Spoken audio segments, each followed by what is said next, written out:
You're watching Live Darts TV. I'm Daniella and this is episode 7. Today we're joined with Paul Nicholson and Mark Webster. Right Mark, thanks for joining us at Live Darts TV. First of all, not a bad start to 2018 for yourself?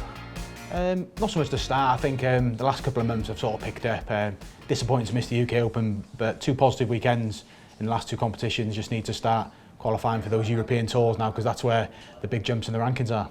No, you touched on there. The European tour is huge now for everyone in the rankings. Yeah, they're massive, and I've missed the first 6 now. So with 7 left to play for, I've got to be looking to get in a few of them. Like you said, you've seen the impact they made for Johnny Clayton last weekend. You know, winning one. If you can get in one, there's guaranteed money. Who knows what can happen? Right, Mark, we're going to touch on your Lakeside experience. 2007, was that a learning curve which put you into 2008? Yeah, definitely, because I hadn't even played the circuit that year. I'd sort of played 5 comps, picked up ranking points in them all, and snuck in on the last one. So it was a tough experience, but one that held me in good stead, and obviously the year after led to a lot better things for me. I was going to say, did you feel ready going into 2008? Yeah, I felt ready. Yeah, I was seeded 1. You know, preparation was great. My opponent changed sort of a week before the competition, but yeah, it was good. I had a bit of a stinker in the second round, but I got by, and then I think I played 3 good days, and you know, eventually came out champion. I would say it was a star-studded lineup that year as well. Obviously, you had Gary Anderson seeded 2, then you had the emergence of Simon Whitlock, Robert Thornton was there as well, and Martin Adams, who you beat in the semi-final. Yeah, it was a tough group. It was I'd say my first couple of rounds I was a strong favourite for, but then I played Daryl Fitton, Martin Adams, and Simon Whitlock in 3 consecutive days. And I think if I hadn't have played on 3 consecutive days, I wouldn't be able to keep the ball rolling. But I was just flying high from that Daryl Fitton game, and I kind of knew I was going to be the champ after the Adams game. Can you still remember every leg of the final, pretty much how it went against Simon? Yeah, pretty much. I remember the match-winning leg, and I think it was one of them legs. It had to go then. I didn't want to throw again. It was sort of, I'd carved open my opportunity, and thankfully I took it with the 1 chance I needed. Coming back in 2009, did you feel the pressure of defending champ from the moment you got there? Yeah. And when I turned up there as well, it was, it wasn't. I didn't feel like I was the world champion. There was banners round of Trina and Martin Adams, and there was nothing of me and Anne. I didn't feel like a champion. I kind of made my mind up that I was moving in the February, and I just hadn't played well that year, and I kind of knew that I wasn't going to defend my title. I was really disappointed to get hammered the way I did in the second round by John Walton, but maybe in the long term it was a good thing for me. I suppose I'm going to touch on the switch. Going into that, had you already made your mind up you were going? Yeah, I pulled out of all the BDO events as well. I just hadn't told anyone. But it was, I'd made my mind up. It was something I had to do. I wanted to do. It wasn't, it was natural progression for me then. I'd won the world title in the BDO. Yes, I could have stayed and tried to win the World Masters, but I wanted to play with the better players and the bigger incentives on tour. Was that a tough decision to make, or was it quite an easy one? No, it was relatively easy. I'd made my mind up. I planned what I was going to do. I probably delayed the start. I missed a couple of comps at the beginning, but I joined in Gladbeck early February, and then I was ready to go. Obviously, a great start to your PDC career as well. Your first Worlds, finished 3rd, beating Barney in the playoff. Yeah, he was well up for that game, Ray, as well, so I was glad to win that. I know. It was good. I actually snuck in the competition on the last day by about £200. I think I was the last qualifier, but then my draw opened up brilliantly for me, and like I said, I got that 3rd place playoff with Ray, and that money then jumped me into the top 32, and I kicked on. I'd say the semi-final against Phill, was that a learning curve, playing the best at the time? Yeah, that's when I learned how ruthless he was. I think he was 4 sets to 0 up, 2 legs to 0 up, and he was still hungry, large in it, and I knew then, it's going to take something to beat this guy, and I knew what I had to do when I went back there the following year. Obviously, you touched on it there, you had your revenge beating Phill in one of the best games at Ali Pali we've seen, and the relief on your face was unbelievable when you turned him over. Yeah, it was a nervy. I threw for the match, and I think I went out with about 18 darts. It was a cagey leg, but I think I deserved to win. I didn't buckle like the year before. I got ahead, stayed ahead, and the longer the game went on, the closer I got to the winning line, I relaxed more. I know it sounds odd, but I relaxed more, and I knew that I could take the scalp, and I was never panicked, and it was a great result for me. Obviously, the game after you joined the Phill Taylor Club as well, the curse of beating Phill and then losing next round. Were you aware of that going into it, the pressure of beating Phill into the next game? Yeah, of course. It's like I chatted with my manager after the game, and he kept me grounded. Said, remember, you've just won a quarter final. He tried to make me be aware it was just a quarter final, not beating Phill Taylor, and I couldn't really sleep that night. I was on a high. And Adrian played solid. I threw everything at him. I think I was behind the whole game.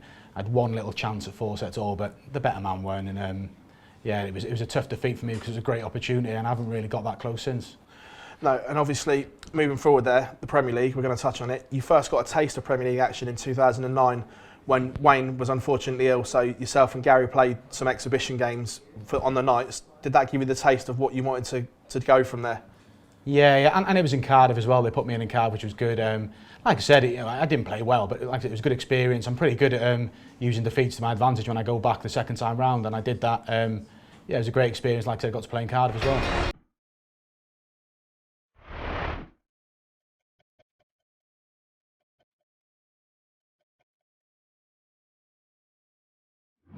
Right, Mark, it's now time for your 60-second challenge. How many points can you score in a minute? Good luck, mate. Can't wait.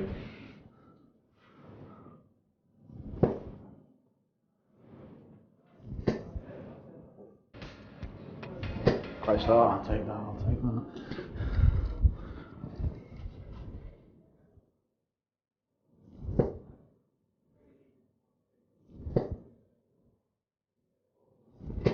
Steady.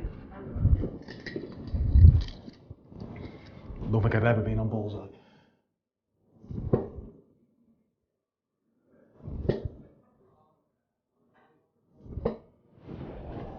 Just over halfway through. Mm.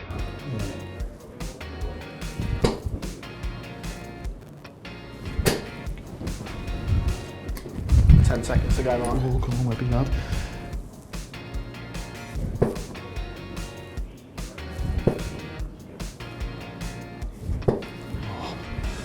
And done. I'll take that.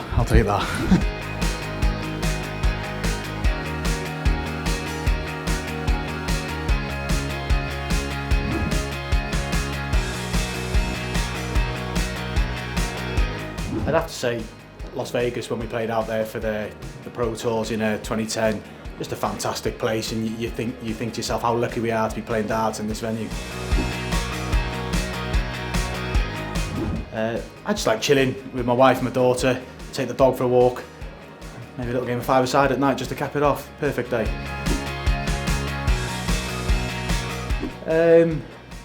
I'm good friends with Andy Jenks. Don't get to see him now, unfortunately, but I knock about with Paul, Joe Cullen and Devon Peterson now. But you know, there's lots of guys on the tour. We're quite close to a lot of people.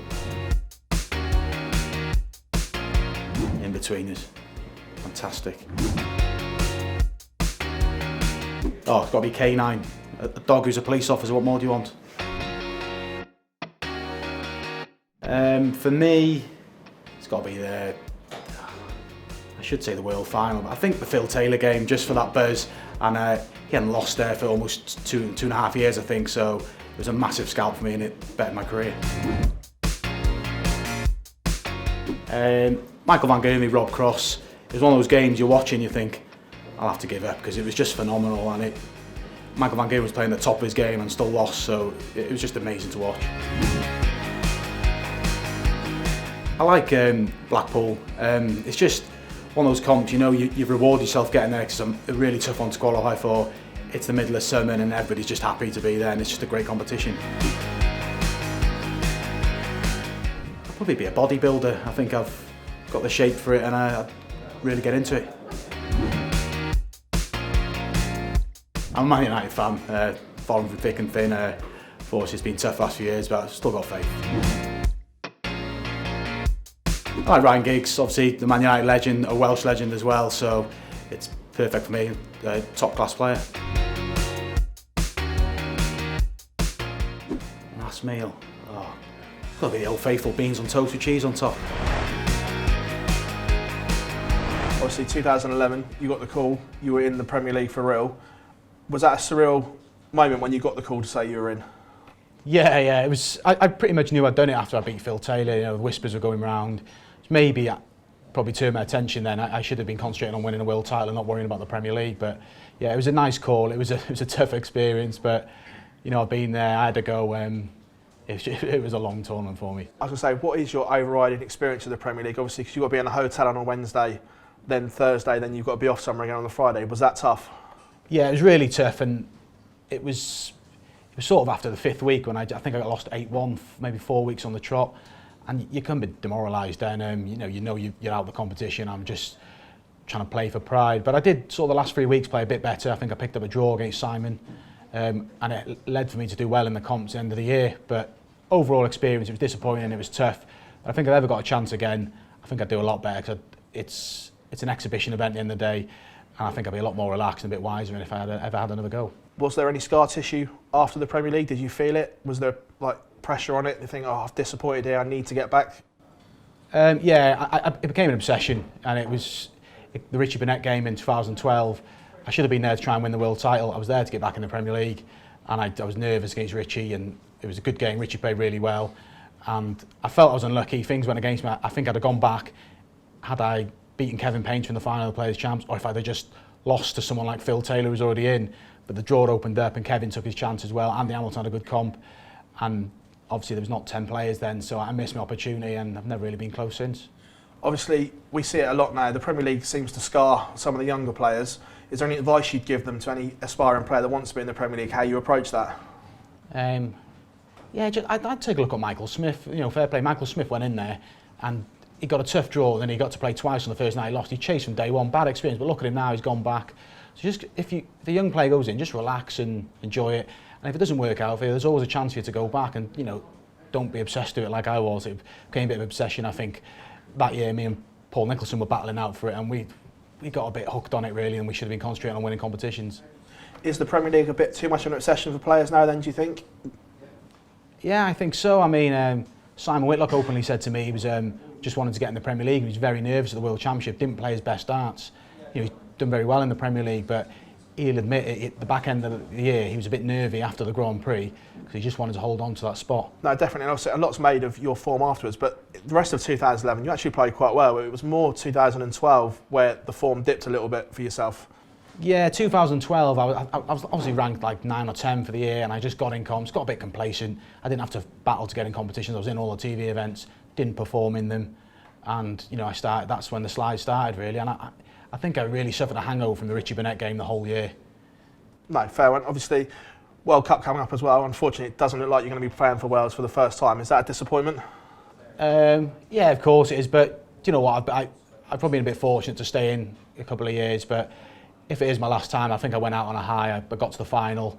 It was only Michael Van Gogh and Ray that stopped us, and Johnny Clayton, you can't begrudge him. That's a very good team going, and Johnny Clayton, I think they'll make the final as long as they're in the opposite half to Netherlands, and then who knows what happens. As I say, Welsh darts is booming at the moment. Obviously, you've got yourself still up there with the very best of them. Johnny Clayton, Gezi and Jamie Lewis, 4 very good choices for the Welsh team. Yeah, and it's good. It's healthy. Robert Owen as well to run to semi-finals. Richie's playing a bit better now, so it's good. It's competition for places. Yeah, unfortunately I won't be there this year, but I'm hungry to go back. I don't think I'm done with the Welsh team. Whether I go back next year or in a few years' time, I think I'll play again. Will you still watch it and cheer them on? I think I've cancelled my Skies, probably unable to, but I'll look on Twitter for the results. Brilliant. Obviously, away from darts, what do you enjoy doing away from the board? Because we all see you on stage, so what does Mark do away from the dartboard? I like playing five-a-side with mates. Obviously, my wife, my little girl. I like walking my dog as well. I try to switch off from darts. I live really out the way as well, so it's quite easy to do. And then just have a little practice, and not too much stress in my life at the minute, to be honest. I've got another child on the way in October as well, so plenty to look forward to. Obviously, the rest of 2018, what's your hopes and aspirations for the rest of the year? Because I've started so slowly, I think my ranking's down at maybe 40, 41 now. I just want to get in the World Championship. I've started too slow to maybe get Blackpool and Ireland. But if I get in the World Championship, I'm playing better now. I'm beating players that ranked above me again now, which is positive. I was generally not beating players above me. I hadn't beaten a player ranked above me since Darren Webster in November until about a month ago, so that was a concern, which I've addressed. So hopefully I can kick on now, make the World Championships, and then keep moving on next year. How have you addressed that? Change of practice routine, different things, change of dart? Or? Yeah, well, obviously it was well documented I was struggling with dartitis, so my throw changed to sort of get over that. And I know it sounds daft, my fingers were in a different place on the barrel, so things changed, and I've just had to adapt to that. And I'm finally getting used to it now, and I'm a bit more relaxed now. I know my main objective is to get in the World Championship, and like I said, and if I can do that, I'll be really pleased. Cool. Well, Mark, thanks for joining us. Always a pleasure. Yeah, sure.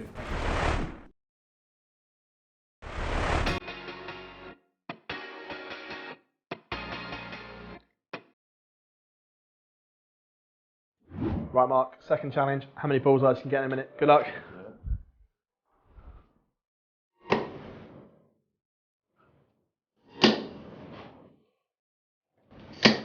One, off and running. Yes, those markers.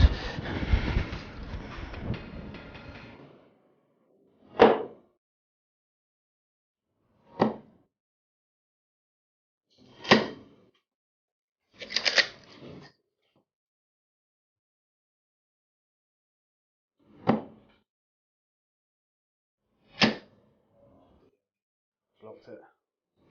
Oh, just over halfway through.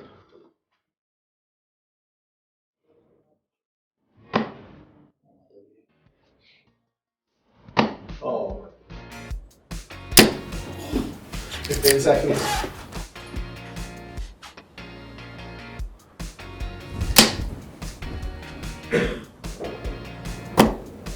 Two. And done. Oh. 2 in a minute. Well done, Mark. 2.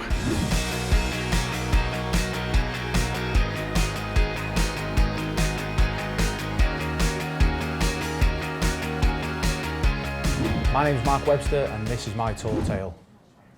My funny story from the tour involved Richie Burnett. You know, a funny guy, a guy who has quotes as such as, "How'd you get on, Rich? I lost 6-5, I should have won 11-0. But in the first beginning of 2012, me and Richie were spending a lot of time together. We played in the first round of the World Championship. We were in the World Cup together, because it used to be in January, and we were doing a lot of exhibitions together. And it was at one of these exhibitions where Richie had me in creases. We were playing a very corporate exhibition in Llanelli Scarlets. And it was a VIP bar in the back, free drinks. And Richie, he makes a beeline for it. He's always moaning about something. I can see him in the corner of my eye making a beeline for me. I was thinking, what's he going to say now? He comes up to me, he goes, "Work this one out, buddy." I was like, "What now, Rich? What's up?" He goes, "Someone's nicked my drink and it's a free bar. They just don't get it down here." And from that, I don't think I threw another dart. I couldn't concentrate. I was laughing. And I still have laughs with Richie now. We don't generally spend time with each other now, but 10 minutes every tour, we come over and he just makes me laugh for 10 minutes straight. He's one of those guys, I loved his company, and it's a story that lasts long in my memory. Thank you for watching another episode of Live Darts TV. Don't forget to like this video and subscribe to Live Darts TV on YouTube.